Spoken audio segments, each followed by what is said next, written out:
because of the shake up in polling units where you have been reassigned polling units. People are properly dressed in their walking shoes. But I will give you a few tidbits here on how to make sure that you are comfortable at your polling unit, because you see, today we all must vote.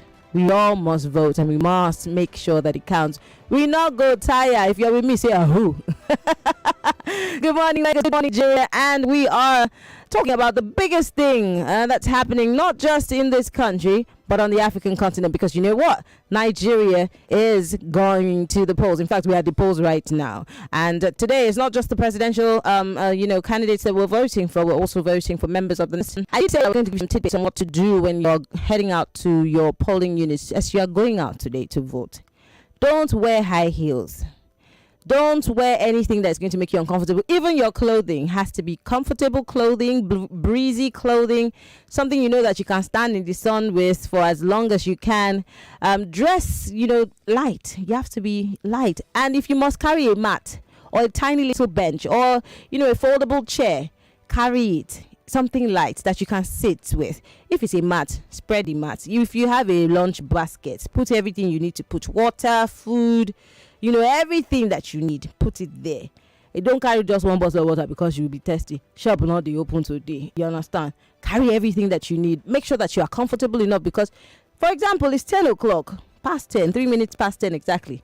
Some places are yet to have polling officers show up or any INEC official whatsoever. So the wait might be long. Even though Professor Mahmoud Yakubu had said that voting will start at 8:30 in the morning, and please don't stay at home. I'm say to those people that are playing football in Ajegule, are you for real? Anyway, well, let's just take a look at some of the stories that are coming in. In a bit, we're going to be having some guests in the studio to talk to us about some data and statistics that they put together about different things that actually constitute of the election. We all know what has been happening over time: the attacks on political actors, attacks on INEC, attacks on police, attacks on public facilities, election security distress in several parts of the country. I mean, the whole world, as we speak, is talking about the elections in Nigeria. Turn on any channel, any channel, whether it be channels abroad or channels in Nigeria, we're all talking about the biggest day in Nigeria. You cannot afford to be left out on this one. So be involved.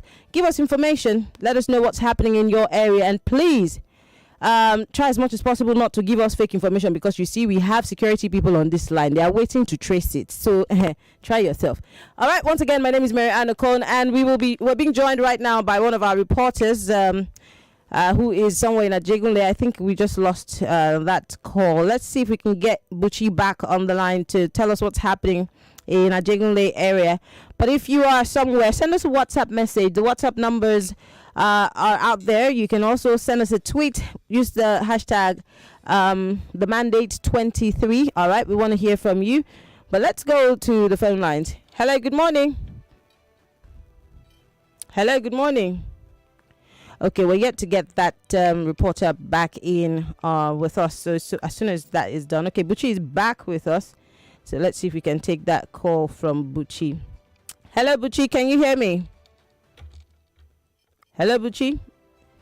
Can you hear me? Ibuchi, can you hear me? Yes, I can hear you. Great. Buchi, I understand that you're somewhere in Ajegunle. Give us an idea of what's happening in Ajegunle right now. Like, Ajegunle is very peaceful. Like, I'm even surprised it's very peaceful. Like, the people are out massively voting. Like, currently I'm in Temijire Street, PU 22 in Ajegunle. Okay. And the INEC guys, they came out at exactly 9 a.m. Oh, that's set up didn't take time at all. The guys have been waiting. Even the people had to help them set up. Wow. So it was easy for them. I think we have like 2 coppers here. They were even happy, smiling. And right now, voting is currently going on. So you're telling us that the people of Ajegunle are very cooperative with INEC. There seems to be a sense of togetherness and everybody wanting to make sure that something is done and the elections are done properly, right? Exactly. In Temijire Street, yes, it's very peaceful. But in Tolu Street, the longest street in Ajegunle, um, it's very peaceful, but most of the youths are busy playing football. It's crazy. Yeah, Like, I did mention that a few minutes ago. I'm wondering why, on a day like this, with all of the preaching that we've been preaching, people will be playing football. they are busy playing football. When I passed through, because I know one of the guys there, and I asked, "Guy, how far now? Why you they play football now?" The guy tell me, "Say, don't worry, I get PVC. When I flex finish, I'll come vote." So the guy gets PVC. So I'm really thinking of it. The guy gets PVC, but they feel like they know what they do. So let them just chill, play football, and also vote. And also, and that's to look at this. The INEC guys, they took so much time before they came. Like, I had to go see the electoral officer, Mr. Adujoni, and he told me they have some little issues with transit because they are using Danfo. Their movements are done mainly with Danfo. So it took a little bit of time for them to get enough Danfos that will move most of the INEC agents. Okay. The reason why Temidire was easy was because it's the same street, so it's not really far from the coalition center. Okay, perfect. So it was easy for them to just walk through and start voting. But in other streets, you need to move. So I think that's the reason. But they are open right now. They are taking their time, and the youth will vote, but they are playing ball and they will vote. Okay. 2 in 1. Perfect. What's the security situation like? Because we're getting feelers that there might be a few people who are trying to cause some disturbance in some areas. What's the situation there like? From where I'm at, I've not really seen any security issues at all. Even when I was coming from VI to Ajegule this morning, I see at Perfect. so if you know Wahala, everything is just going see whether they feel me today. All right, but thank you so much for the update. We will get back to you if you have some more information as voting continues. Oh, well, anything you need, don't let me know. I'm sleeping here today. I need to go out. Okay. Well, that's Buchi Lava there in Ajegule, giving us a feel of what's happening there. I must applaud Nigerians once again for showing up en masse to vote, because this shows how serious you are about changing the narrative of this country. I'm being joined in the studio this morning by Ikemesit Effiong. He is going to be giving us data analysis as to all the things that have been happening before the elections, and some, let's see if there might be any presupposed, data for what will happen today and the day after. Ikemesit, it's so good to have you join us. Good morning. Good morning. I'm sure you're shocked where I'm able to pronounce your name properly. Yeah, there's that. I mean, it's a rarity. Don't worry, we're brother and sister. Nice. Yeah. So you have the cheat code. We're close cousins. Love it. Yes. Ikemesit, as a data person, I'm sure that you've gone round the country, gathering data, sampling opinion on some of these things that we're going to be discussing. But let's talk about, the first issue of attacks, pre-election violence. This has been a concern for most, especially the attacks on police officers, INEC facilities, etc., etc. Let's start with that. I keep asking people that why are we in 2023 still having to deal with very stone age issues like pre-election violence? Yeah, very much so. I mean, elections in Nigeria, the overwhelming perception is that, they are blood sport, as you were. They are super competitive, and we still appear to be in an environment where a lot of people feel they can only have access, right, to resources if they are in power. And so for many people, right, this, once in a 4-year opportunity to ensure that they are either in the in crowd or, they are looking from the outside in, right, is so important, so critical to them that they feel that they have to deploy every mechanism possible. Yeah, but then there's the issue of how attractive financially these offices are, and I'm talking about across board, whether it be even a councillor, because I'll tell you what, when I was in uni, at some point I needed my local government chairman to sign off on something for me to take to school. Yep. Every single morning I showed up at the house and I used to wonder as a child, I wasn't so young, I was in uni, how these people would be able to be accountable to us if we are going to their house and eating. Where does this money come from? For the public purse, obviously. I mean, so part of the issue has to do with sort of the revenue profile, right, of Nigeria, because the tax to GDP ratio in Nigeria is just 5%, no, 7% actually, which is even by African standards one of the lowest. Government does not feel beholden to the average citizen. The average citizen is most likely not a taxpayer, right? Citizen, as it were. So all of the bulk of our resources come from those resource rents, chiefly oil, right, that we garner. And you don't really need to engage with a lot of people in order to have access to those resources. You really just need to be in the in crowd. You need to control the levers of policy and power, and then you're able to commandeer as much of those resources as possible to you and your acolytes. And so that's why, processes like elections, where we get to select the people who end up setting the policy, and then by extension having access to those resources, are seen, as very competitive, and people feel they have to go all out to get that. And also because 133 million Nigerians live in multidimensional poverty, we learned last year. Many people also see these politicians who they know have access to these resources as, in many cases, their one lifeline. One of the things we found out in doing our election study, which was supported by Enough is Enough Nigeria, and we released at the tail end of the week before last, was that many people have this expectation that politicians and public officials will behave this way, and that feeds into that wider expectation of insecurity. 52% of the Nigerians that we polled, for example, said they had experienced an insecurity issue in a past election in which they've been involved in. That's a majority of Nigerians, right? It's a tough thing to listen to or even actually believe in. But then let's talk about attack on political actors. I'm looking at the statistics that I have here from you, and it's showing that the Southeast has the highest incidence by geopolitical zones, with 16, and the North Central, where we would be expecting, or even the Northeast, is at 3%. I'm trying to understand, make it make sense. Yeah. Okay. So the first thing to note, just from a security standpoint, is that if you are operating in an elevated insecurity environment, it's hard for for government agents and actors, and by extension, right, elections and electoral processes to be safe, right? Because those processes operate within that same environment.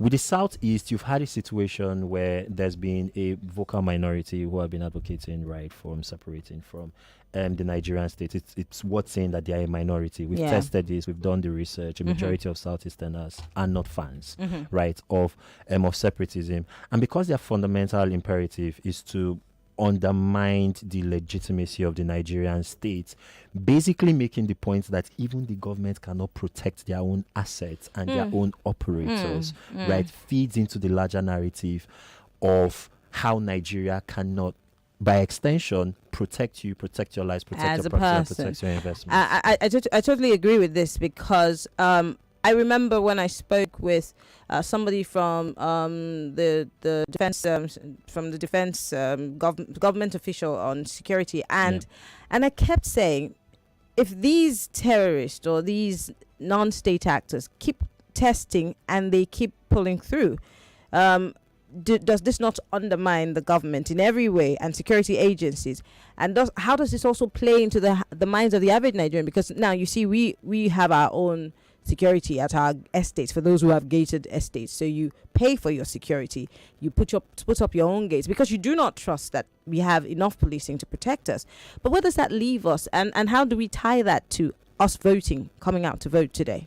Well, it leads us to a situation where I think the fundamental framework of the state is compromised, right? It's like, how many things can you get done if you are waking up every day with an expectation that you may become, right, a security statistic, which is what and how most Nigerians feel. Sort of the tie to elections is that expectation also flows through to the elections, and it acts as a lead, right, on turnout. It also means that we need to spend a disproportionate amount of resources, right, on security provisions. I think one of the data points that we have, right, is not just on INEC spending, but also on security spending. The security portion of the Nigerian budget has increased every year since 2015, without exception. That's the only aspect of the Nigerian budget that's consistently increased year on year, and yet you're still seeing a lot of these outcomes. So those are funding and spending priorities that could have been channeled to health or education, other forms of social services provisions, as it were, that we're having to spend just protecting what little that we have. It's a net drain on resources, it's a net drain on policy thinking and all of the wonderful talents that we have in this country that is supposed to be focused on addressing some of the other core social and economic issues that we have. And obviously that there's in addition to all of that, there's also the body count and the blood counts. Everyone knows someone who it's pretty easy to campaign and say I will do this and that, but let's look at the realities on the ground. Let's look at policing statistics. One police officer to how many Nigerians, and we're 200 plus million Nigerians. How many people do we have in our police? About 330,000. Yes. Then we look at the soldiers. Then we look at the DSS, which we cannot number. But you know what I mean. So that again boils down to what can be done. Yes, we want to recruit, but what is the situation of things? What's the welfare status of the average person who's protecting, whether he's protecting our borders or he's policing within the state? What's the welfare package for that person? I mean, it's very hard for you to see policemen, saying we want our money, but then what is being done for them? Because you see, October 2020, Nigerians came out to talk about, improper policing and all of that. But then it wasn't taken the case. What should we making front and center in order to deal with this? Because recruitment is not necessarily the answer. What should we be prioritizing, or does it tie back to the corruption in the country, and how the welfare of people who actually work in government, goes? Well, there's certainly the welfare aspect of the conversation, but just from a recruitment standpoint, we need to up recruiting. We need to recruit smartly and better. The way would you want to work for the police? Not as currently constituted. Exactly. I wouldn't mind consulting for that, how though. How do we make it comely a job for people to want to participate in? Or for me to say, you know what? I don't want to just be a journalist. I want to police this country. I want to be able to lend my hand. Yeah, indeed. I mean, first, the policy framework has to be fit for purpose, right? Right. The police as currently constituted is not operationally optimized to deliver on the outcomes that we want it to deliver on. So first, reorienting, retraining, also mass recruiting, right? So the way I like to put it is, if you combine the total manpower of all of the security services, police, all of the other armed services, even the paramilitary services, at best you're talking about 700,000 people. That's still a paltry number, especially for a country dealing with the kind of elevated security environment that we have. So the manpower should also be sorted out. But a lot of our security spending needs to be channeled into improved training methods, reorienting a lot of officers. To be fair, and I know it might be a bit uncomfortable to say this on radio, some of them need to leave the force. Some people also need to be held to account for historic and past behavior, because again, that goes to the aspect of legitimacy, as it were. If people feel that this institution is rooting for us, then it's easier for them to engage with them. And I think this brings me to the second part of my point, just to answer your question. When you slightly threw it at me, asking me if I wanted to work for the police force, we've consulted for all of the security services. You don't necessarily need to be in uniform in order to be useful from a security standpoint. You could be but we still do need them on the streets. We do need them on the streets, right? To be very clear, the interesting bits with respect to security and the elections is that if you look at the violence trends for national elections and national electoral context versus off-cycle state contests, the off-cycle state contests tend to be better managed, and violence is typically much lower than you see in the national contest, because very tight geographic space. The security services are able to concentrate an overwhelming amount of manpower and resources to ensure that the contest generally goes well in most polling units, in most wards, bar a few incidents here and there. On a national scale, their resources are spread more thinly. Too thin. All right, just hold that thought. We have our reporter, correspondent joining us right now. Yvonne Okaifo is on the line. Yvonne, good morning. Thank you for joining us. Can you hear me, Yvonne?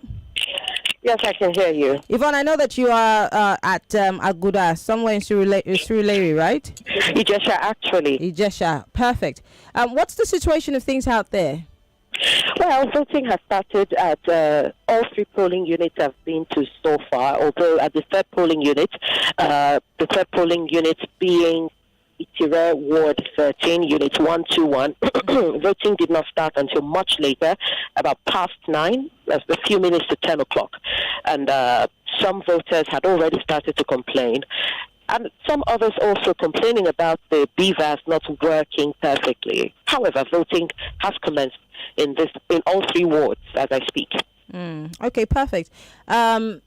Is it seamless? Is it easygoing? And I'm curious. I've been trying to ask. Accreditation and voting is happening at the same time, simultaneously, is it? Yes, that's right. So it makes the process move on very fast. Great. Indeed. What's the turnout like? Really great or just great? Well, at the polling unit I'm currently at, the total number of registered voters here is 259. Okay. The turnout is decent, pretty decent. A lot of young people are here casting their votes. At the two other polling units I went to, the turnout as well wasn't bad at all. In fact, at the two other polling units, the voting started at exactly 8:30 p.m., 8:30 a.m. rather. Okay, great. Just keep us informed if there be anything, even though we hear that there's been some eyewitness of some trouble in certain spots. But have you seen anything of that sort? None so far. However, I'd like to state on the record that there is no security presence at this polling unit. Really? At one other polling unit I visited. However, there was one police officer at the other polling unit, Unit 1, Really? Itire Road.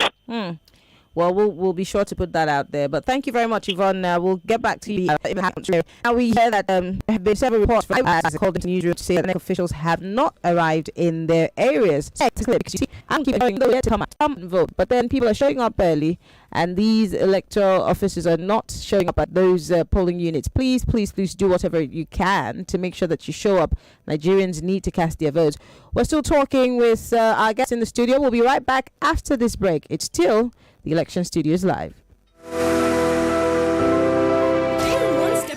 With the latest news and trending conversations here on 99.3 Nigeria Info. Don't tell people you've added weight. Why are you losing weight? Yeah. Eating. No, it's not your business. That money, the pass is good. That finally. We should be patient and pray to God that God is going to answer our prayer. Please, it is not all about prayer. It's not like it's not prayer.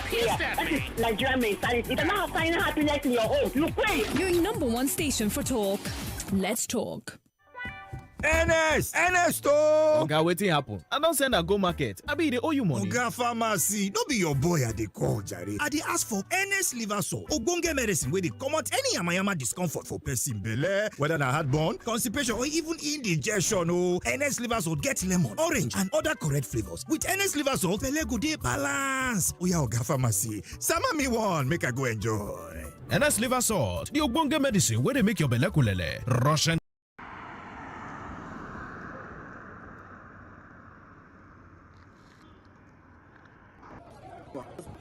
The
Saturday.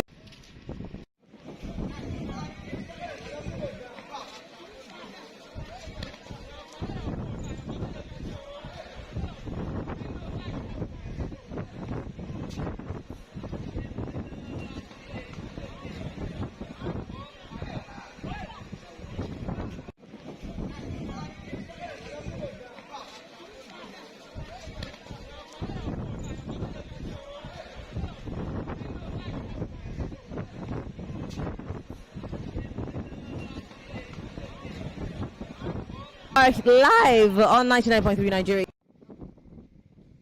In the studio, the head of research, SBM Intelligence, Ikemesit Effiong.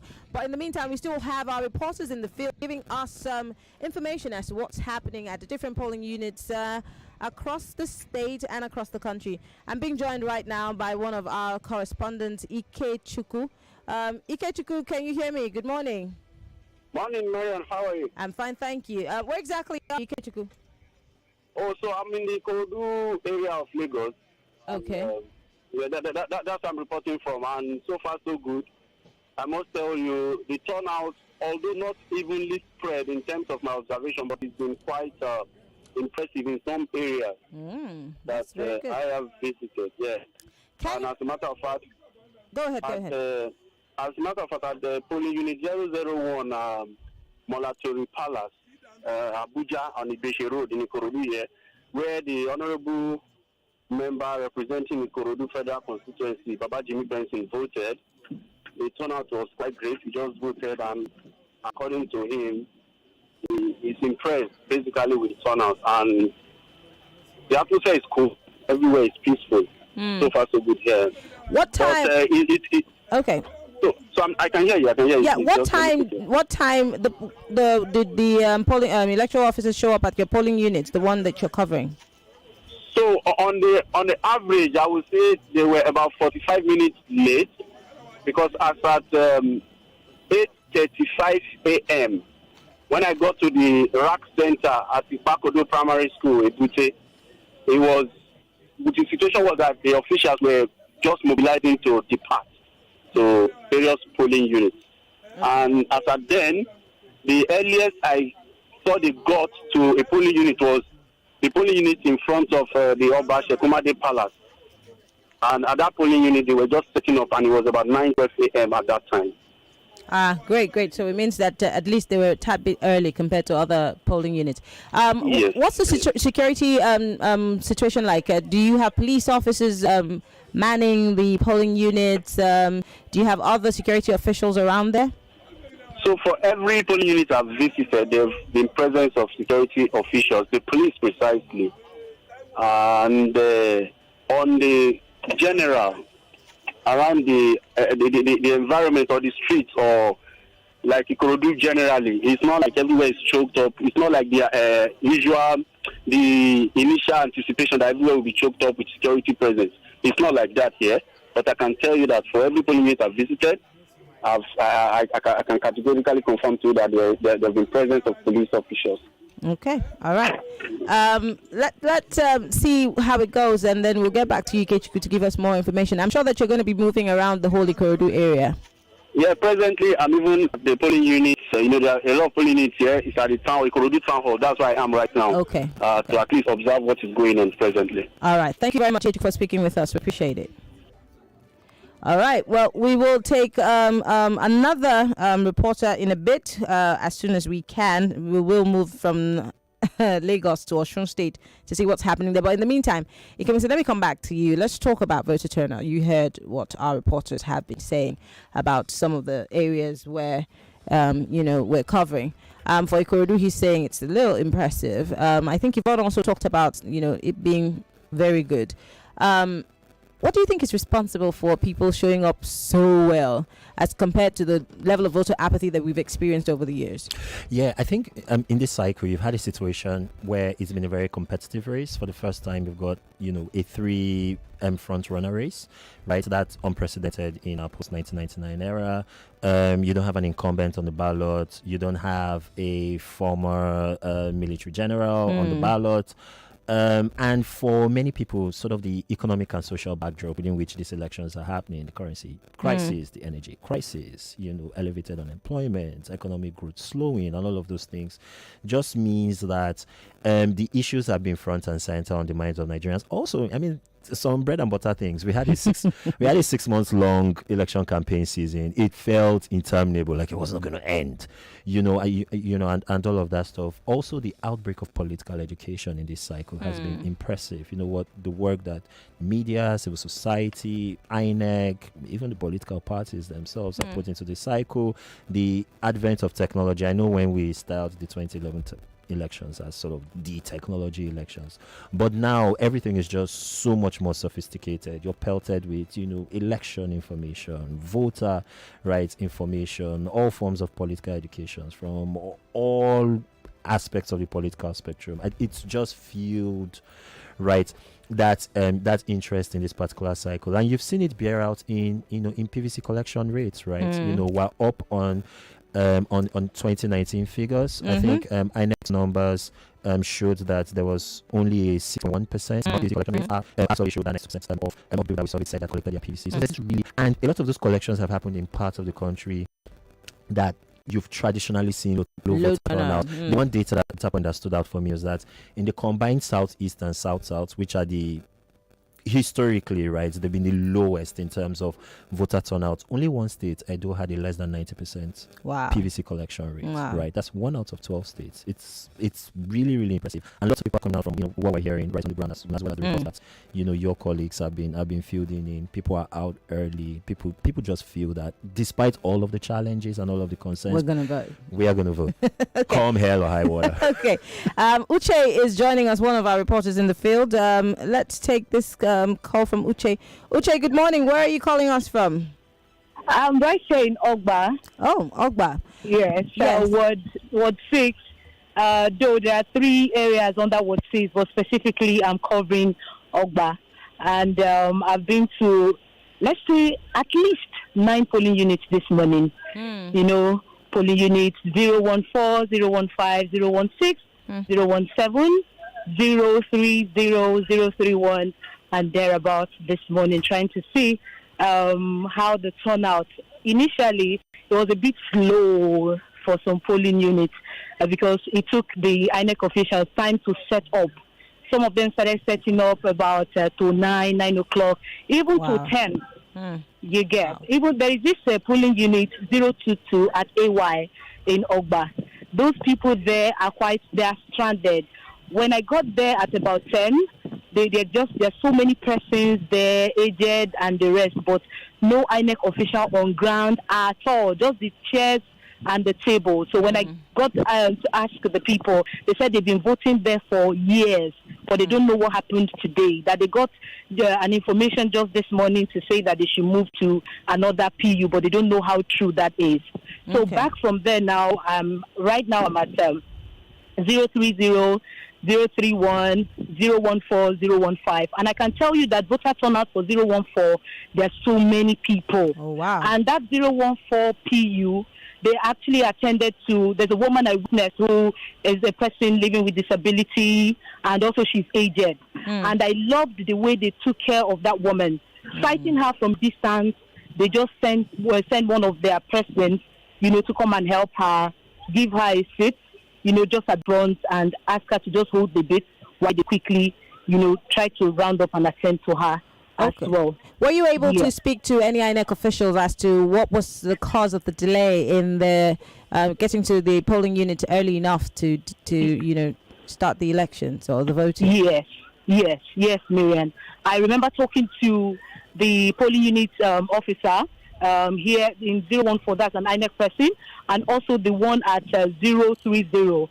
And what they said was that they've been here since yesterday, and some material actually arrived. So it's just remaining 1 or 2 things. That's the way they put it. Just 1 or 2 things to just get sorted. So I also witnessed most of those material coming in this morning as well in yellow buses, yellow striped buses and all that. Some persons and some material as well. So they didn't just say that, okay, this is the reason, but they just, generally speaking, they said they are still waiting, but that they've been here since yesterday. that to just maybe the idea was that they've been here since yesterday, but it's just one or two things that's just remaining for the startup. That's just the answer I got from that. Okay. Uche, thank you so much for very detailed information that you've given us about the polling unit in Ogba. Thank you, Maryann. All right, thank you very much. Uche there joining us from Ogba. Very interesting.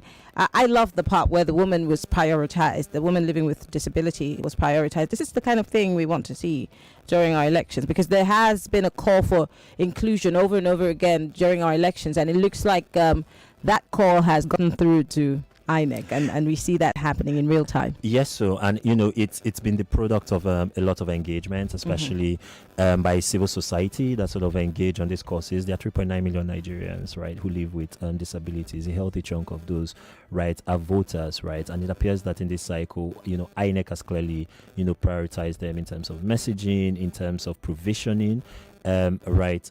For them, and so it's part of our maturing. It is our 24th straight year as a democracy, right? So at least we're getting some of the lower hanging fruit, and we should give right? ourselves a pat on the back. We're getting somewhere. We're getting somewhere. Okay. I want to talk about the fact that INEC had spoken about logistics, and whether we like it or not, this is playing a part in. They're showing up to polling units late, and we really want more people to tell us what's happening wherever you're listening to us from, whether you're in Lagos or not. What's happening at your polling unit? Have INEC officials showed up, and what time did they show up if they have showed up? And if you can ask questions and be our reporter on the ground, find out from them what was the cause of the delay. We'd really love to hear from you. Now let's go back to statistics. We've been talking about a lot of things. Attack on INEC facilities. I mean, I don't even know where to start when we talk about these, government facilities. Attack on police, department and all of that. Because you see, we would say that, the people who are being paid to disrupt elections it's a party mindset, people who have been brainwashed, etc., etc. In fact, I've heard somebody say that these people are sleeper cells of sorts. They're trained, they're taken care of for a time like this, and then they're released as attack dogs. But then the ones who go to burn INEC offices, can we also categorize them as such, or are these all other angry Nigerians? I mean, it's a fair mix, right? It's a mix of it's a mix of people deliberately targeting right, those institutions, especially when you consider, right, and if you actually look at the data, it's overwhelmingly geographically concentrated, one, in the south, but two, right, and more importantly, in the southeast. Yeah. And it flows back to that conversation we were having, right, about the separatist movement or, criminal gangs and criminal elements who are using the environment created by the separatist movement and a lot of the attacks and security incidents that we've seen in those parts of the country as an opportunity, right? Yeah, to carry out those attacks. The first thing to note about the typical INEC facility is that it's not as well guarded and as secured as most other government institutions. Shouldn't it be like Fort Knox, knowing that these are sensitive materials, they cost a lot of money? I'm not in any way, trying to knock INEC. I'm just saying Fort Knox costs money. I know to fix it. I have walked by it. So you know that for sure. Yeah. But I'm just saying, when we get to a time like this, we know that tensions are high and people will take the opportunity to try to cause mayhem. Why do we not deploy more security around these equipment or facilities, knowing what they carry, and that if they are destroyed, it would cost us a whole lot of money again. In fact, it would cost us a lot less to protect it than what we'd have to do to get those kinds of, let's say, PVCs, sensitive, it will cost us a lot more, wouldn't it? Yeah, but I mean, if you look at the modus operandi, right, of a lot of these attacks, you're seeing, places where INEC materials are stored, local government headquarters, in some cases schools, other sorts of, government facilities, as it were. There's just a lot of ground to cover and a lot of places to potentially secure. It's just not realistic from a security standpoint. Better intelligence would help, but I mean, with respect to securing INEC INEC facilities, just the amount of ground you have to cover in order to gather the necessary and requisite intelligence for you to know which places are vulnerable and which places are likely to be attacked. That's just a lot of investment. If you look at, what about ownership? What about us making sure that it's our thing? Let's protect it, especially for states and local government areas. Shouldn't that also be incorporated into the thinking? Well, yeah, sort of ideally, right? Yeah, but in the end, the best form of security is prevention, right? Mm-hmm. And this elevated security environments that we're in is a manifestation of poverty and a lack of economic opportunities for a lot of people. There are just some people who just love the idea and the concept of criminality, as it were, right? And it's just from a security proofing standpoint. Again, there's just so much ground to cover. You don't know which facility, right, will be targeted, right? And so INEC is in a real bind. I think one of the things we can do is to better fund INEC, especially in the off-election cycles. And not wait till now. Yeah, and not wait till now. Yeah, so you see these huge spikes in INEC spending in election years, and it's almost like we're giving them last minute urgent 2K in order to get everything, in order to get everything in place. In order to ensure that the carrier is safe and credible outcome. I just feel it's such a critical institution that we should better. And maybe we're not talking enough about it, but hold that thought. Emmanuel Chidera is joining us from Abuja. Emmanuel, good morning. Thank you for joining us. Good morning. Morning. Emmanuel, what part of the FCT are you covering? I'm covering the Abuja municipal area, which is the polling unit 0011, which is situated at the Abuja Model Primary School, Tunduwada. What's the ambience like? And the election officials show up early? What was it like? Okay, voting started quite early. The officials came quite early. They came by 7 o'clock. Voting commenced by 9. And we have a large turnout of voters here. And we also have a large security presence here. And the domestic observers and the European Union observers that have come to observe the process here. And we have currently the U.S. Embassy here, officials of the U.S. Embassy observing the process currently at the moment. Perfect. What's the turnout like for the people in that polling unit? They're very much, the crowd is much, like we have a mountain crowd of persons here. We have about 4 polling units here. So we have different crowds at the various units here trying to... So that's like a rack center because it has more than one polling unit, right? Yeah, I have one polling unit here. There are about 4 polling units here. Perfect. Again, let me just ask about the process. How fast is it? Because I know on good authority that accreditation and voting is happening side by side. How fast and smooth is the process? From what I've observed, it's very fast. Once you get there, you submit your voter's card. They use the device to confirm it and do some checks. You vote immediately. So it's fast and it's moving swiftly over here because the machines are all functional at the various polling units here. Okay. Well, Emmanuel, thank you very much. We'll get back to you if there be more developments, and we'll get to find out if every single person has been accredited and has voted. All right. Thank you very much. Thank you very much. Emmanuel Chidera is our correspondent who joined us live from Abuja, the FCT. We are getting reports that from Shomolu area, Fola Ogoro, Bujalaye, please, I'm so sorry. Bujalaye. Is that Bajulaye? Bajulaye. In Akoka, also polling unit exactly. 007. We hear that the voting there, accreditation and voting is going on at the same time. It's a peaceful atmosphere, no stress at all. And this is coming from somebody, from here. All right, that's very, very beautiful. Well, I like to hear good news like this, that, it's easy peasy for some people. We soon will be going to Agor Palace to find out what's happening there. But I still have in the studio with me the head of research, SBM Intelligence, Ikemesit Effiong, and he's been giving us cousin. My close cousin. Oh, okay. My close cousin. I'll take that. Yes, and he's giving us a lot of interesting statistics as to that covers the whole country. Insecurity, unrest, and how it's categorized in the different zones of the country. It's shocking for me that the Southeast is topping this list. One would not think that this would be the case, but that's what's happening. Well, Honora Niwobodo is joining us live from Agor Palace. Honora, good morning, and thank you for joining us. Morning, Maryann. How's VI now? Smooth and calm. What's happening in Agor Palace, and at what time the electoral officers show up there? Okay, at Agor Palace, there's an incident that's there. So they are alleging that they discovered some PVCs that were dumped at a particular roundabout.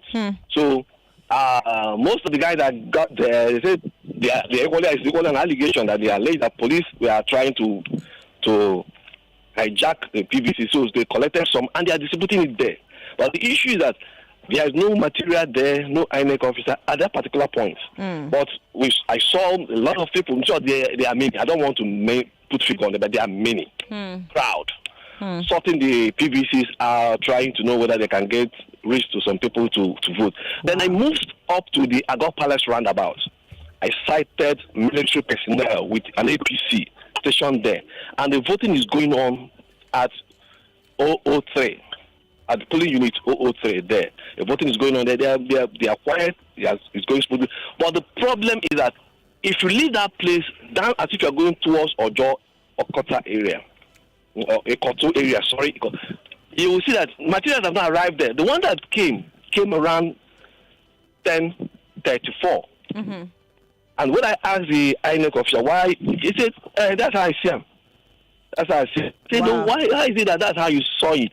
Wow. Is there no effort made? He said, organizer, I see him.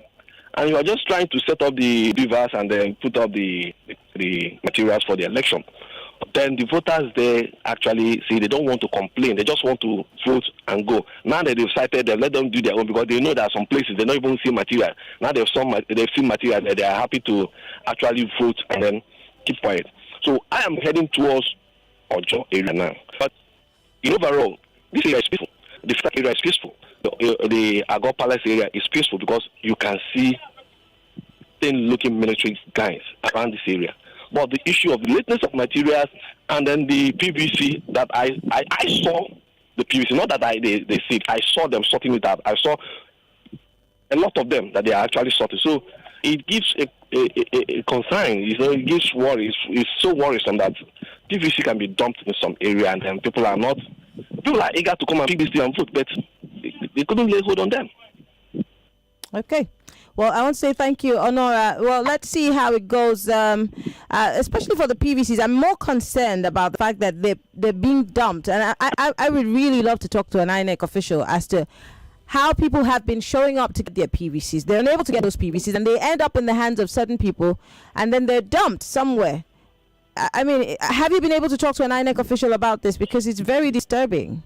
The ones I tried to approach will always refer me to their head office. They say they are not permitted to talk. They are not permitted to talk. So there are level you can push. So I actually made an effort to speak to some of them to know why. But at the point that they were sorting that PVC, no INEC official was cited. I didn't cite any INEC official there. But they are doing it oddly. They are oddly in their sorting. People will call me, and that is because they have the voting strength that tilt towards an area. That's why they were disrespected. That's an allegation, actually. Yeah. So, but these are some of the feelers that I'm getting from the field.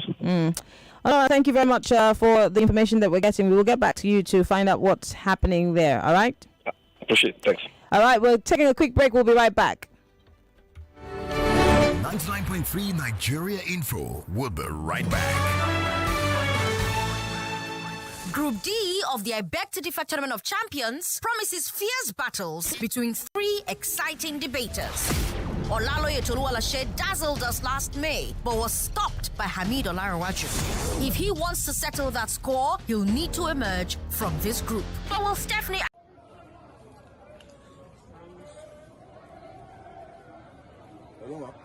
Yes, ma'am.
Those areas, especially on the Lagos Island axis, Lekki, Agungi, I hear. Yeah.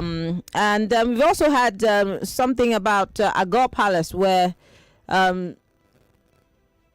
let's just say a bag of, PVCs. Now, we've gotten a video here from our SBM guys. They're telling us that it's true. That there's a bag of PVCs that has just been abandoned somewhere. Now, the people in that area are trying to sort through those PVCs to see if they can get the people who own them to come out and vote. My goodness. Ikemesit, it's just... only in Nigeria can things like this happen. Oh, what beautiful like that.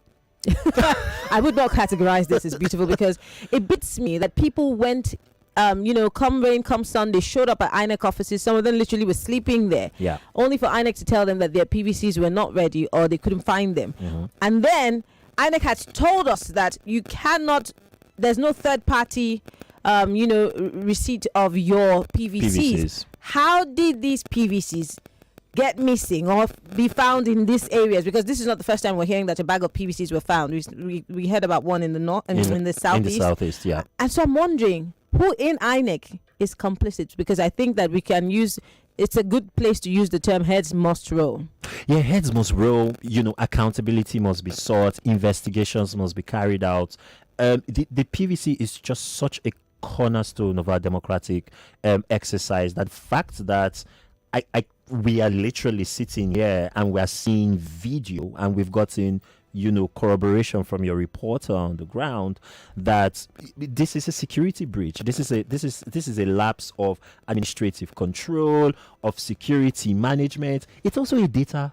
Is that also a data breach? This is people's data, right? That's literally and so real concern. I think one of the when we saw this actually good, but we saw how do you get to fight on decisions that energy system that this was possible, but still having expressions from legislature. It's there's no little thing. It's a bag full of votes, literally. Precisely. A bag full of votes, disenfranchising people who would want to come out and cast their votes, but then they cannot. I think that that's an issue that we will have to discuss with INEC officials in the future. But I have some information here. Rabiatu Thompson Primary School 1, Surulere 028. At 10:48, they have 70% older people and 30% young people. Voting, I hear, started at 8:30 a.m. So where are all the young people? Where are all the young people? Because we see that you have increased in number in this particular voting cycle. So where are you people? Because, you're supposed to be out there before the older guys. But anyway, thank you to everyone who's coming out. Keep coming out to cast your votes. All right.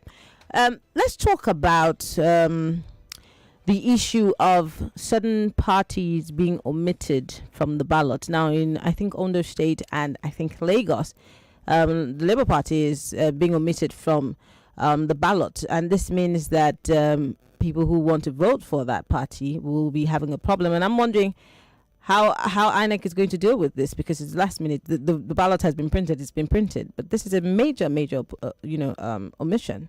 Yeah, it's part of those administrative gaps, right, and those concerns around how INEC is able to maintain a consistent electoral voting experience, right, for all Nigerians who are registered to vote and actually come out to vote. The first thing to say is that this is not unprecedented. This happened in the last cycle. This also happened in 2015. I think what INEC did at the time was to reallocate, properly printed ballot papers, right, to the affected units. Again, this will feed into delays for the affected polling units. Legally, under electoral law, those ballots are not admissible and should not be accepted because they are really not complete ballot papers for the purpose of a Nigerian elections. The logos, as well as identifying markers for each political party, must be properly and prominently displayed on the ballot paper for it to be utilized by a Nigerian voter to vote. So ab initio, those ballots cannot be used, and INEC has to provision duly printed and properly printed ballots and papers for those polling units. We're yet to hear from people in Ondo State or maybe here in Lagos State. Let's be certain that the ballot papers that they're using has been changed, has been properly done. If not, we'd also want to hear from people. But let's see some of the reports that are coming in from our users, and those who are listening to us on our live stream, that are on social media. Emeka Igbuniwe here on Twitter says, "Good morning, Maryann. At my polling unit now on Imam Thani Street, Ijesha, 3 people have casted their votes already and had left. But to our greatest surprise, we found out that the beavers didn't capture their votes, and he has his hands on his head."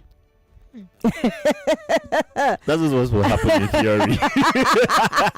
I mean, we didn't mean to laugh, but it's ridiculous. It is. It's because these people have gone home. Yeah. And you probably don't know where they. No, but the beavers, how it's supposed to work is that the beavers is supposed to have properly captured their details and duly accredited and authenticated them. Then they get provided with a ballot paper to vote. So how did that happen?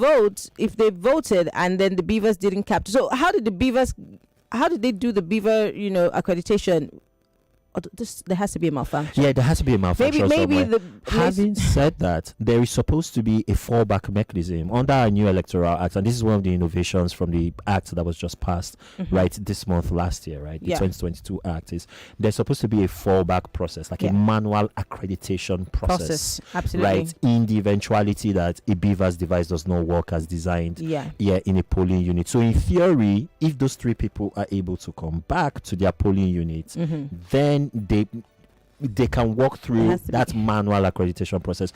This is why, and the INEC chairman, Mahmoud Yakubu, actually came out, I think yesterday or the day before yesterday, to say the fact that beavers can capture your fingerprints or can do a facial scan does not mean you should not show up with your PVC. One of the reasons why he emphasized that is that in the eventuality that a beaver's device does not happen, only your PVC entitles you to now be manually accredited. I see. Yeah. I see.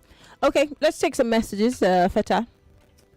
Good morning. This one says, this is Kate from Ijegun. I got to my polling unit around 9:45 a.m. I was told the polling unit is being moved to no specific place. We started moving and asking around to no avail. They moved it to no specific. What does that mean? I don't know whose fault that is. Okay. This one says, no sign of INEC officials yet in my polling unit at Isheri Oshun Primary School, Alimosho, 11 a.m. now from Uche Ewuru. Wow. I'd have to check for more. Okay. All right. Well, we will go on Twitter, but don't forget you can join the conversation on our WhatsApp. Our WhatsApp number is 0809 5975805. I'll take it again, 0809 597 5805. You can tweet with the hashtag mandate23 on Twitter at Nigeria Info 99.3, or you can join the conversation. We're streaming live on YouTube, Facebook, and we want to hear from you. Go ahead and let us know what's happening in your area, wherever you're listening to us from. I know that there are people who were not able to fly back to Nigeria to be part of the elections, but you want to follow up on all of the conversations. Join us and, share your thoughts with us. I still have Ikemesit Effiong here in the studio. He's the head of research, SPM Intelligence, and we've been looking at a lot of statistics today. That's one of our analysts. Oh, so we also NNPP. hear that the NNPP has been omitted from ballots in Kogi. I also hear that maybe they do not have candidates in some of those areas, and that's why the omission is. I mean, I'm not certain. Well, that could be one of the... that could be a possibility, but then again, right? It's not as though these ballot papers are geolocated to specific polling units, so they're just supposed to be mass produced, and the implication of that is that you should have all of the parties represented, right? Yeah. On the ballot papers, because the slightest irregularity can form the basis of an election petition post-election, and you could have a lot of what would be otherwise valid votes invalidated just because of one mistake. Yes. Okay, well, I want to talk about police distress in Imo State, but other than just talk about Imo State, Ikemesit, I beg your pardon. Let's talk about the people funding for these, attacks. Somebody obviously is benefiting from the attacks, whether it be on police or you just unsuspecting members of the public or even politicians, and we've seen a couple of that happen. As of yesterday, what was making the news was that Simon Ekpa was being arrested by the Finnish police, which is kudos to Interpol and, of course, Nigeria and Finland. That's a start, but then there's people, the question marks. Why wait till election, day or eve of the election to catch this person? Or was it that we had intelligence but we're hoping for it to mature? And what role does this play in dousing the tension in the southeast? Well, I mean, the first thing to mention is that Simon Ekpa was actually released. I mean, he was arrested for questioning, but it means curious. Nigeria has been calling on Finland to make moves against him for almost a year now. I suppose the conduct of the election has a lot riding, and even the international community is watching closely. This is the biggest electoral contest which will occur anywhere in the world this year. Nigeria is the 5th largest democracy in the world, Africa's largest electorate, Africa's largest population, the superlatives write themselves, right? And so anything that is seen as a key moving part in destabilizing that process, everyone is just uniquely sensitive to it, right? Within this day, space and time. And in terms of the funding for the separatist movement, a lot of that still remains unclear. It just appears as though there's this groundswell of support for the movement, mostly housed outside Nigeria, interestingly, right? And so ab initio, that's sort of outside Nigeria's policing and jurisdictional control. But then we have the ICPC, the EFCC, we have the DSS, we have the NSA, we have all of these people, and they seem to want to work when they want to work. So why can't we be tracing these monies and how they're coming into the country, especially if they're coming from outside? Yeah, precisely. And they'll have it. So it's, I mean, a lot of it, investigation is a lagging is a lagging activity by definition, and a lot of these people who support this movement live in nominal liberal democracies. Say what you want to say about the dangerous elements in their messaging, they're entitled to freedom of speech. So it's really about understanding where does their advocacy really cross the line from, okay, this is a legitimate opinion that you should have, to, okay, you've become a malign element and you're actually shaping behavior on the ground in ways that is leading to, property damage and loss of lives, or property, and income and livelihoods, right? With the sit-at-home order, we once did research. It costs it's something like 100 million naira per day where the shutdown does occur. It's really reordered and reframed the economic fabric of large parts of the southeast, does it? Where looking at the governors, I'm so sorry to talk over you. There was a time, if I'm not mistaken, last year, where governors of the southeast decided that they were going to have a parley of sorts, and they seemed a bit decisive. From they talked tough and read the riot acts to all of the people who were non-state actors and those who were funding these attacks in the southeast. But then it ended up as a tea party, and that was it. Yeah. So, what does this mean? Because if your people are dying, I hope none of those governors are listening. They need to be listening. If your people are dying and you have a tea party and you talk tough and then nothing actually is done, there's no follow up. We're not seeing it happen. I mean, again, many people will also make the excuse that, these governors are chief security officers on paper, that it comes down to, power at the center, security officials, but there seems not to be a synergy of sorts around all of these people to make things happen. Yeah, precisely. And one of the points that I always make in response to that argument that, they call themselves the chief security officers on paper and all of that. First and foremost, I don't know when we got the impression that state governors were chief security officers of their states, because they nominally have very little control over how the security architecture in their states are ordered. But one of the points that I always make is that you can stand as an advocate for your constituents and your voters. You are a duly elected official. You're there to represent the interests of your state, in addition to obviously ensuring that social services, the economy in your state, right, is up to scratch and is functioning.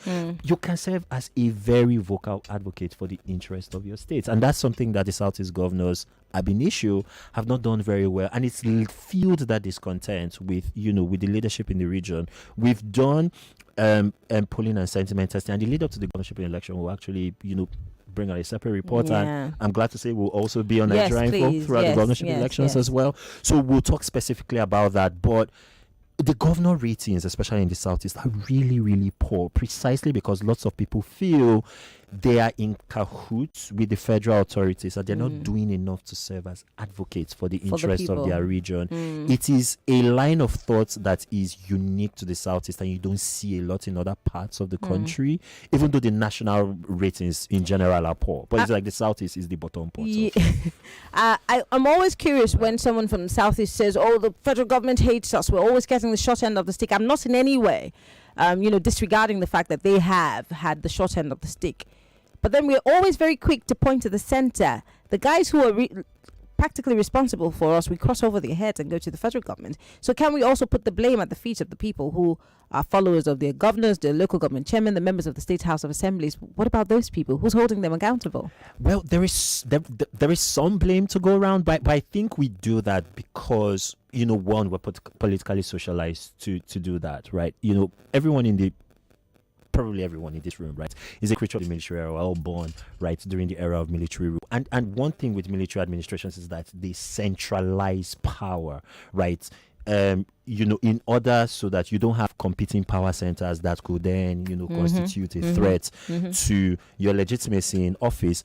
When we crossed over into democratic rule in 1999, we didn't squarely address the centralization issue. So people still take that mentality into how they perceive governance. Say what we want to say. The exclusive legislative list of the Constitution that empowers the federal government to have priorities over a vast swath of national life is like what?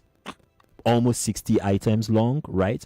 The state governors and local governments, they have shared responsibility on things like education and security and taxes and all of those things, right? Yeah, but our system is institutionally structured to orient all our attention towards Abuja.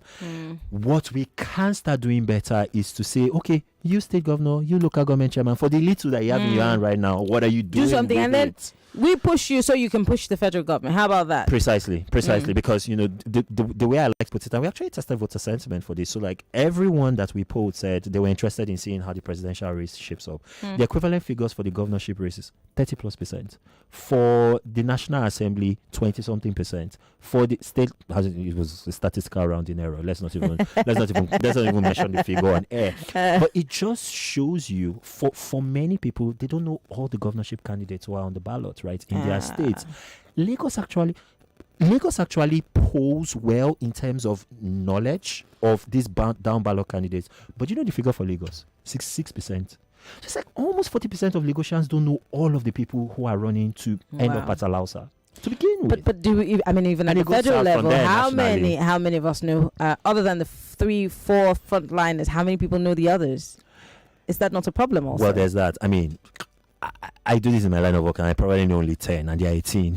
so it's an endemic issue. So I won't judge those Nigerians who know less than I do. Okay, all right. Well, we want to go back to social media to read some of your comments. We want to make sure that you are part of the conversation, and still This is Mandate 23. My name is Maryann Okon. I still have in the studio Ikemesit Effiong. He is the head of research, SPM Intelligence, and we are getting reports from all across the country with our reporters spread across the state and across the country, bringing us up to speed with what's happening today, Election Day, February 25th, 2023. Now let's go to Twitter.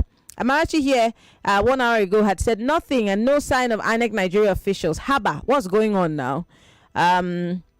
Again, she sends another message, says, I've come too far to give up now at Nigeria Info. We're still waiting. Over 200 people since 7 a.m.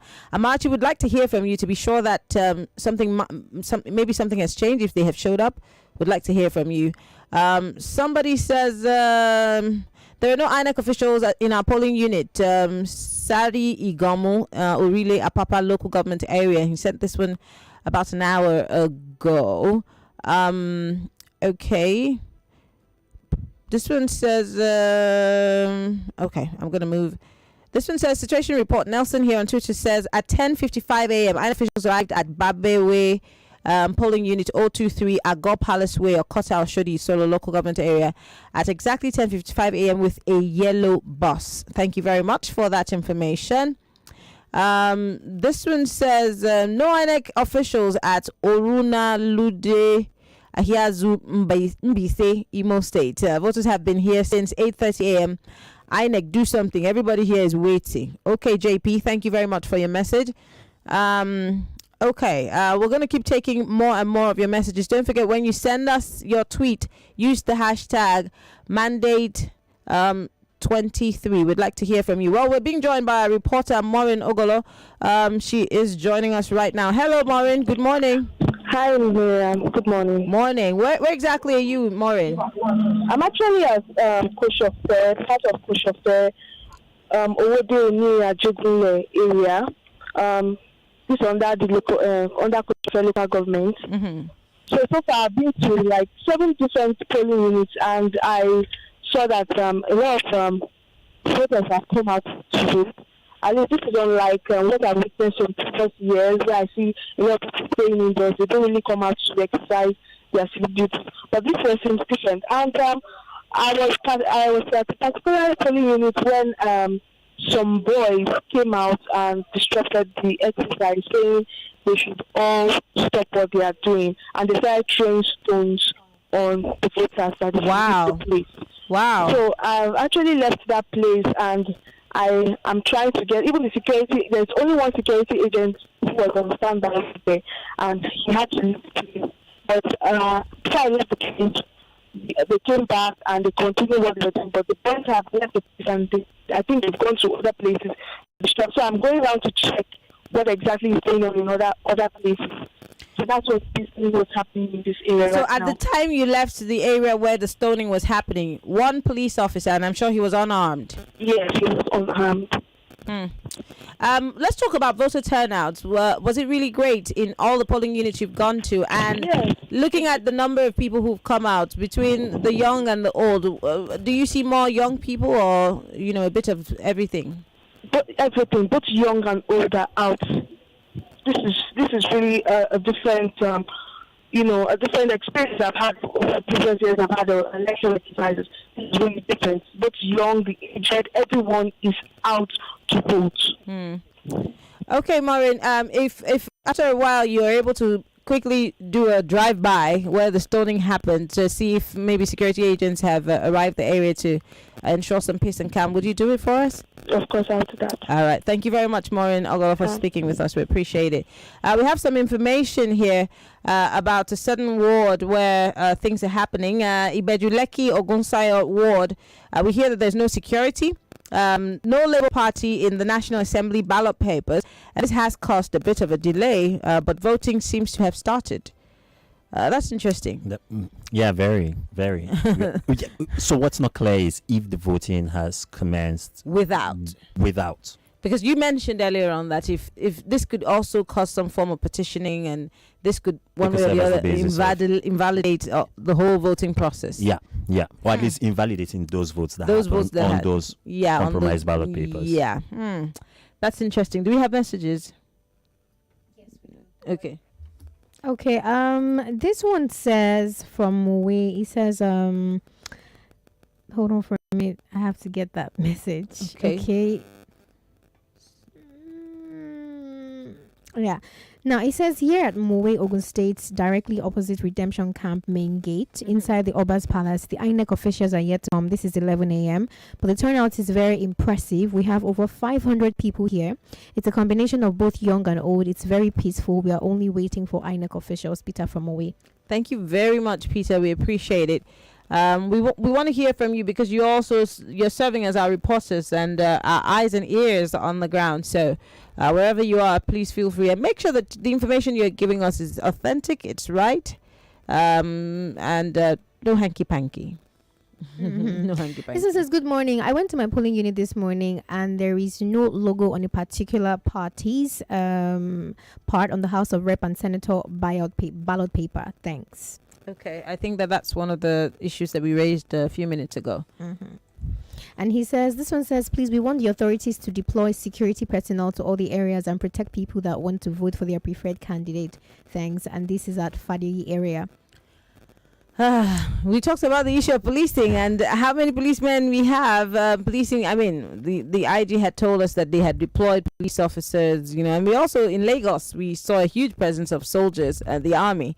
But then can it really be enough? Yeah, that's the big X factor. From our network, we right now have confirmed incidents, security incidents in Kogi and Taraba now. Wow. Yeah, so that count is slowly coming up. We're still trying to confirm like casualties, if any. Right. Yeah, I should say though that by this time in the 2019 contest, we were reporting a lot more states. Yeah. So it is, this is something good of improvement. It is. Okay. One more here says, good morning. Election in Mushin, nothing to write home about. No security on the group. Area boys are the one in charge of the voting cubicle. There were cases where a lady was beating for not voting who she wants. Security is serious. The beavers are not responding. You will see polling units. It's social miscreants that will fool there, drinking their concoction. No police at all. Wow, that's interesting. What's that area again? Mushin. Okay, so that's a problem. And we are calling on security agencies to please try and send someone to Mushin area. I don't understand why area boys would be in charge of a polling unit in this country when we have INEC officials and we have security agents. And this is not exactly what we're looking out for, is it?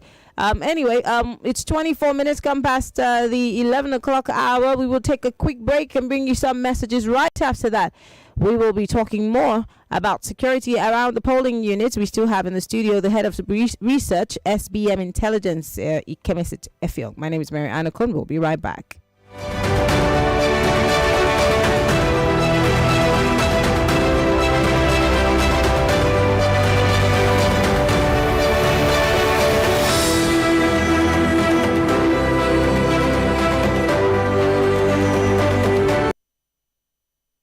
The Monday.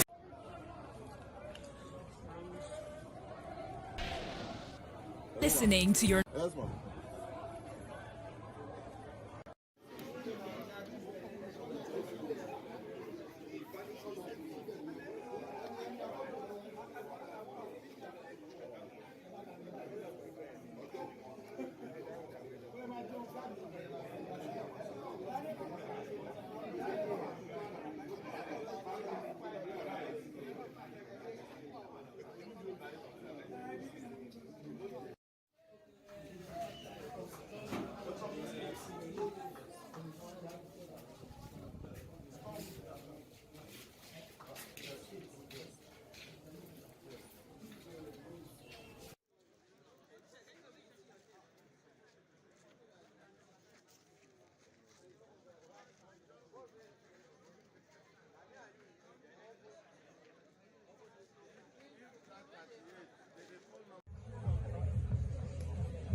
Past the 11 o'clock hour, it's election day. A lot of you will call it D-Day. Go out and vote. I'm sounding like a South Town crier. Go out and vote. Oh.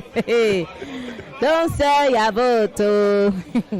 Yes, don't sell your vote. Don't let anybody induce you whatsoever. Vote for who you want. Vote for good governance. Do what you need to do, but go and vote. We don't want to know who you are voting for. Just go and vote. Don't sit at home. Don't play football. Don't play PS. No, go out and vote. It's important. What we still have in the studio with us the head of research, SBM Intelligence, Ikemesit Effiong. We're going to go to our reporter right now, Jessica, who's going to give us some information from where she is. Jessica, good morning. Hi, good morning, Maryann. Morning, Jessica. Where exactly are you reporting from? Okay, so I'm reporting from the Egbeda area of Lagos, around the Karamaka area, but I've also been to the Saja axis. And so far, I've been to a couple of polling units, and so far, everything has been calm. People are voting, and some people are pretty excited to vote, actually. I am currently at my polling unit now, and I just also voted. So, yeah. Okay, great. What's the turnout like in Egbeda axis? It's actually very impressive. My polling unit, people are not really here, but so far, from what I've seen at other polling units, there are a whole lot of people turning up to vote for the election. Same thing with Ikwada, same thing with Moshilashi Access and all of that. So it's quite impressive. I'm impressed. Okay. Have there been any challenges? And what time do you think that the polling, the electoral officers showed up compared to all the polling units that you've covered? There have been so. I left the house around 8 thereabouts, and while I was walking, I think some of them started around 8:30, 9. Some people even started around 10:30. So it depends. Okay. Are there more young people at these polling units, or are you seeing more middle-aged or elderly people? No. So the young. I'm currently at my polling unit, and I can't really see a lot of young people. But the other ones I've been to, the turnout was impressive. Young people came to vote. Okay. Yes. What about security in your polling area? Egbeda is literally on lockdown because the security personnel, the military, they are a whole lot at Egbeda. And they're also stopping cars that are trying to move. So they'll tell you, park your car, come down, then walk to wherever you're voting. Okay, all right. Thank you. Thank you very much, Jessica. We'll get back to you to find out more of what's happening in your area. We appreciate it.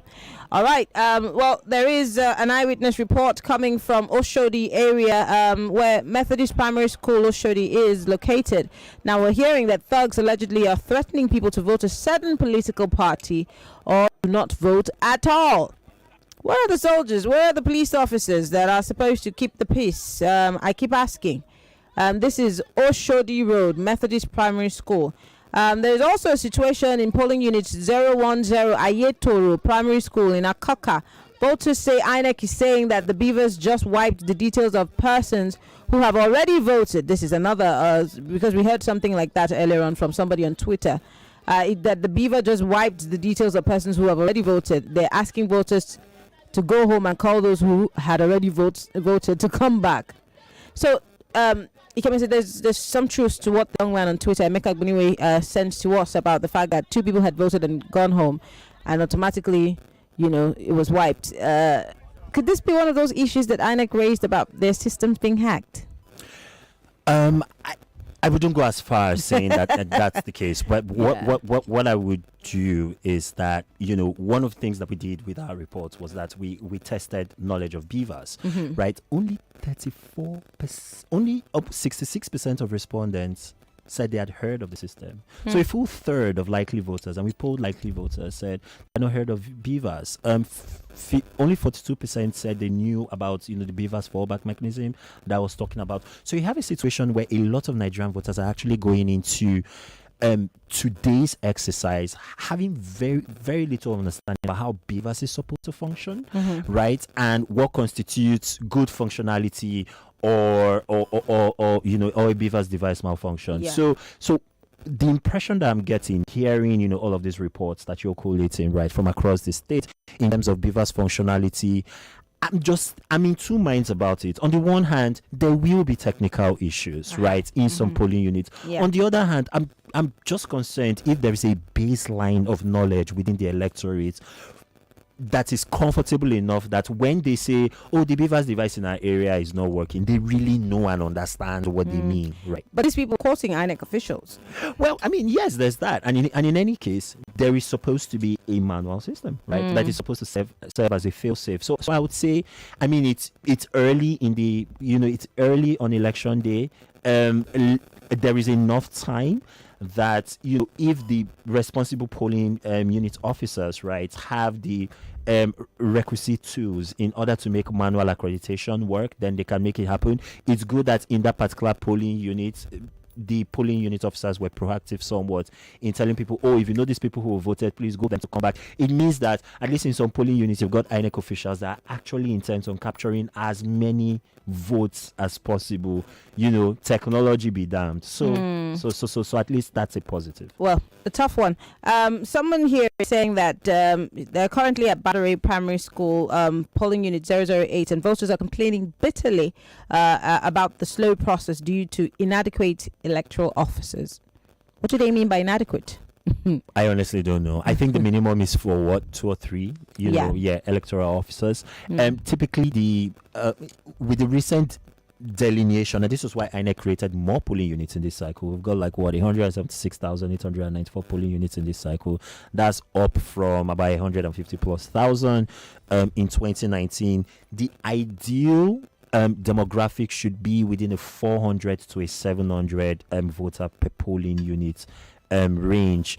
If all of the fail safes, right, are all up to scratch, and they have the whole day, they have about 9-10 hours, right, in order to make this happen, 2 or 3 polling unit officers should be able to take care of the average polling unit. So I would really want to understand what they mean by slow. It doesn't help if, for example, the tech isn't working, the officers didn't come early, people have been waiting since before 8 a.m. and all of those things. So maybe that is feeding into the impression. So if you had people who have been waiting since 7:30, and you've got polling unit officers who are coming by 10, and legally they are mandated to work all of the available voters there in that unit through what the voting process will look like before they even commence work. I can imagine why that will frustrate a few voters. It can be frustrating, but as we speak, we're seeing certain politicians have voted. We're seeing former President Goodluck Jonathan, talking to the press after casting his vote. Several others have voted across the country. Some who are running for these offices, but we're being joined by one of our reporters. Okay, Lotana Ezema is in Isolo. Let's see. Lotana, good morning. Lotana, can you hear me? Yes, I can hear you. Hi, Lotana. Good morning. So what's happening in Isolo area of Lagos today? Has it been peaceful generally, and what's the turnout like? Thank you for that. Currently, I'm at Latis Adebrega Street off Agbo Palace, Lagos State. Ushudi Solo local government to be precise. It's more like it goes in front of Grammy School. That's where the polling unit is situated. So the polling number is 075. Okay, I was also able to do 075, but I was also able to do a little walk around and observe that almost on every street there seems to be a polling unit. Like there is one at the junction of Okiki Street, also off Agbo Palace Way, with the polling number 076. Also the junction of Idowu Rufai Street with the polling number 074. But where I'm reporting live from, which is Latifa Debrega, materials were brought in at exactly 10:31 a.m. Okay, and the INEC official present, Mr. Awa Olushola, came a bit late. So it was basically the coppers, that is the ad hoc team that started settlement. There's only one carried. Okay, the accreditation and voting has started. So far, there are no special treatment given to the aged, pregnant women, or disabled during this process. Okay, because everyone is expected to be to their turn. Okay, as in a giving number. So the voters in this particular polling unit are quite disappointed with the turnout, especially being that security personnel that came in just one, and the person even came in very late, and the man is even just seated. Okay, so speaking with some of them also, they were able to vent their thoughts and all. But so far, the election has been free and fair, and more so, no party candidate of the House of Rep of Ushudi Solo constituency zone 2 was present. So none of them has showed up to vote? Wow. No, none of them has showed up. Yes. Wow. Okay. Well, thank you very much, Itona, for speaking with us. We appreciate it. All right. Itona speaking to us from Isolo Axis, and she made an interesting point that some of these candidates who are vying for offices have not showed up to vote yet. Well, all hope is not lost. They need the vote, so they will have to come and vote, even if it's for themselves. Better. Yes. Well, we have just about 12 minutes on the clock. Before we do that, let me read some of your messages here on our live stream. On YouTube, Stephen Oshijala says, it's reported that at a polling unit of 300 people on St. Finbar's Road, Akoka, that after 50 people were able to vote, they were told that the ballot papers had finished. What? Yeah. INEC needs to look into that. Finbar's Road, Akoka. How can only 50 ballot papers be sent to a polling unit where there are 300 people? Can we look into that? Kind of she on the ballot paper. Okay. This one says, let's see, still on our YouTube. This one says, good morning, please. All the information reaching me from Amai, there is a police officer there than Amai Delta State. Gladys Usaide says, good morning. Maza area of Mordofin. We're yet to see the electoral officers till now. And this is about 11:42 a.m. Yeah. Feta. All right, this one says, good morning, Nigeria Info. There is intimidation at polling station of number Okon Street is Solo. I had to leave. All right, Government Girls College. The PO mentioned that less than 80 people have shown up thus far out of 750 registered voters for the unit. Voting process is seamless, took less than 10 minutes to complete. There are 3 police officers at the unit, and they're up and doing as far as I observe. Okay. Someone on Twitter, Maryann Alex, he says, Heavy military presence and armored vehicles at Shongo Tedo Primary School. No INEC officials yet at 11:40, he says. And he says, please inform INEC Lagos. Well, we're informing INEC Lagos. INEC Lagos, what's happening in Shongo Tedo? Why are your officials yet to arrive at that polling unit? And it's 11:40 a.m. Come on, guys. Come on. Let's see. Okay, I'm seeing some things from Ondo State. I was hoping we would be able to get one of our correspondents to give us some information. So I'm going to read a message that was not tweeted at us, but then somebody, retweeted it for Nigeria Info. Ngozi Konjewala is saying that she has been at her polling unit at Umuada Isengu village in Umahia, Abia State, waiting. It's been an hour and she's been here since 7 a.m. Who's that? Ngozi Konjewala. Whoosh. I know. So it's an incredible thing. Somebody has said that Surulere seems to be a very hot spot right now. And if we have a reporter, I think we have a correspondent in Surulere. Please be safe out there, but let us know what's happening in Surulere. If we can get our reporter back to let us know what's happening in Surulere, if the reports that there might be some incidents is really true or not. Okay, we will try to see if we can hear from our correspondent, because we're hearing reports that there might just be some tensions in Surulere, a particular polling unit, and ballot boxes are allegedly being carted away. Would like to hear from our correspondent if we can make that happen. Ufoma, if you can make that happen for us quickly before we wrap up the conversation here today. Let's talk about other issues and masses arising, and I want to quickly look at the issue of voting ending on time, with all of these cases where people are saying, I've been here for 11 minutes. And if it did, the security people to man these points. So how can we guarantee the safety of voters and the electoral officers? I wish I had a great answer.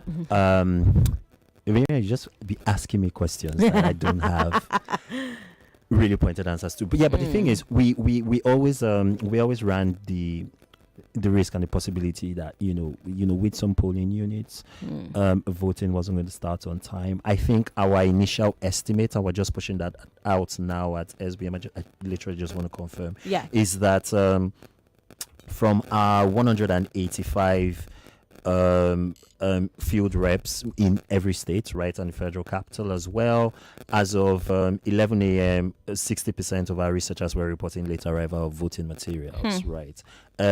So while turnout is looking okay, right, for the time being, it appears as though there will be extended voting in many polling units right across the country. And yeah, on the security provisioning part, in theory, you can reallocate at polling, where voting is done, or things are relatively calm, to polling units where there would be extended voting right well into the evening. In 2019, INEC gave special dispensation for some polling units in a number of states to actually continue their exercises, well into Sunday.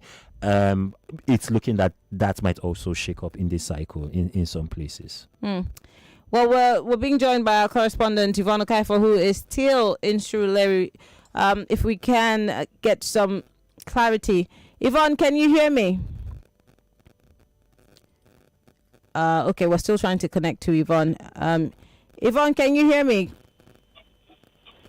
Hello, Yvonne. Yes. Yvonne, can you help us clarify, because we've gotten a lot of messages and reports that are unconfirmed reports that there might just be some situation in Surulere. What's happening? What have you heard? What part of Surulere at the moment? I am in the Ijesha area of Surulere, and from my end, I haven't seen or heard anything untoward. However, I cannot speak for other parts of Surulere. Yes, because we're hearing that certain people are becoming violent and ballot boxes are being grabbed. So we want to be sure. I think I saw the message. I think I cannot confirm right now, but I will return to the polling units and ask a few questions. I stepped out to get some refreshments. Okay. All right. We will be relying on the information that you get. So please get back to us as soon as possible, Yvonne. Right. All right. Thank you very much. Do we have some more messages? This one says, "Good morning, Miriam and your guest. I think the security agencies do not want to overwhelm voters with heavy security presence at some voting units. Reason why you may not see plenty of security personnel there. Hotlines have been released to be used to call the security as soon as possible. I'll suggest that you encourage your texters to use those numbers if possible. Call out the numbers on air now." Okay. Yes, we're supposed to have some security room numbers. I'm hoping that we can get those numbers out there before I leave the studio. So quickly, let's see if I can get those numbers and then we'll sort them out. All right. Ikemesit, elections might continue tomorrow, you say, if care is not taken. Yes. You almost make it sound like that was a prophecy or something. Now, I was about to say, it's just can we quote you on this? I was about to say, can we quote you on this? I mean, I just said it on air, right? So it's like, do you need any extra attribution? Yeah. But so far... It's happened in past cycles. Yes. So we have form in the game for that. The idea is to ensure that people who show up and are accredited have their votes logged. And so, INEC has shown flexibility on that. The unfortunate situation that happened in the Enugu West, I think, senatorial district, right, with the Labour Party candidates meant that INEC said that the elections in that particular senatorial district will be postponed. Obviously. So in theory, it can be done. It can be done. It can be done. I wanted to ask you earlier, when we were talking about the lateness of, voters, electoral officers and the materials to polling units. What do you think, or how do you think this will play on the psychic of, especially don't forget, we have new entrants, jambites, 43% people who, of exactly, who are doing this for the first time, who may not be as prepared as we are, you and I, who have actually voted before,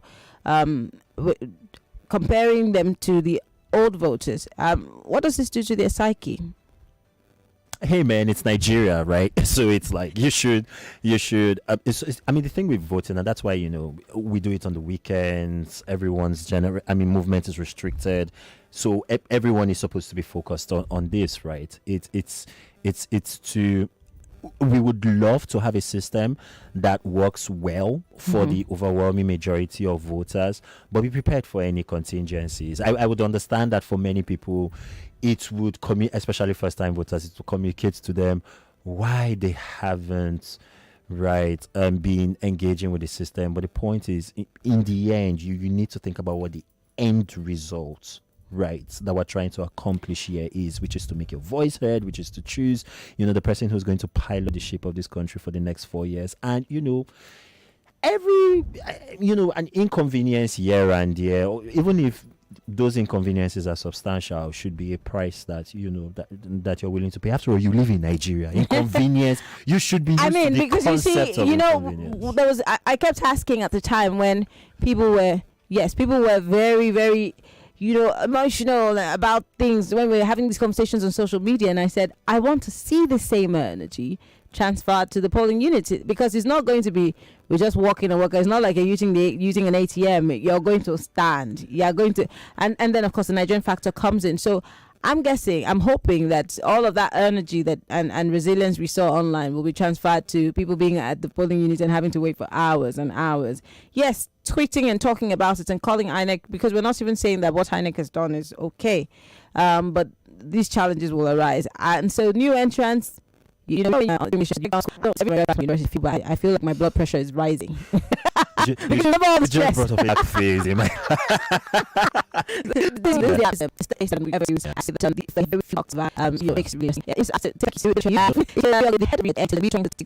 the elections today. Thank you so much. Looking forward to having you again. Oh yeah. I'm back in the afternoon. Perfect. All right. Well, my name is Maryann Okon. It's been an interesting one today on the show. Of course, it is the elections 2023. Nigeria is deciding for its future. I will be back here tomorrow, same time, 10 a.m. to 12 noon. My name is Maryann Okon. Keep giving us all your updates. Let us know what's happening in your area. And if you can, tweet at me at MIMIEYO on Twitter. Have a good afternoon, Nigerians. Keeping the faith.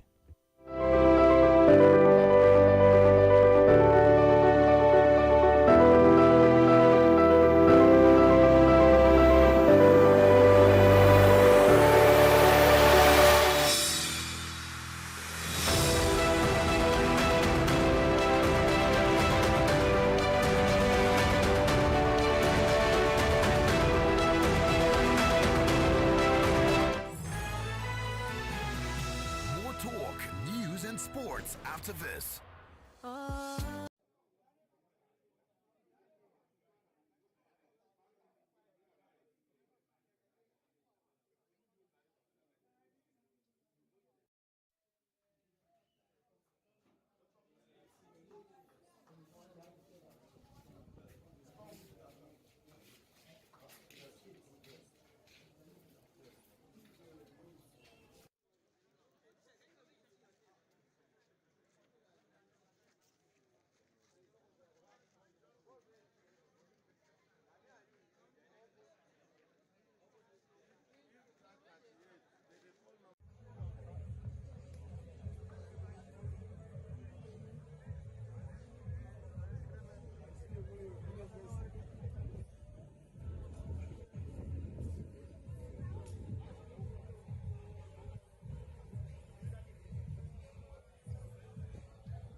I don't see my name.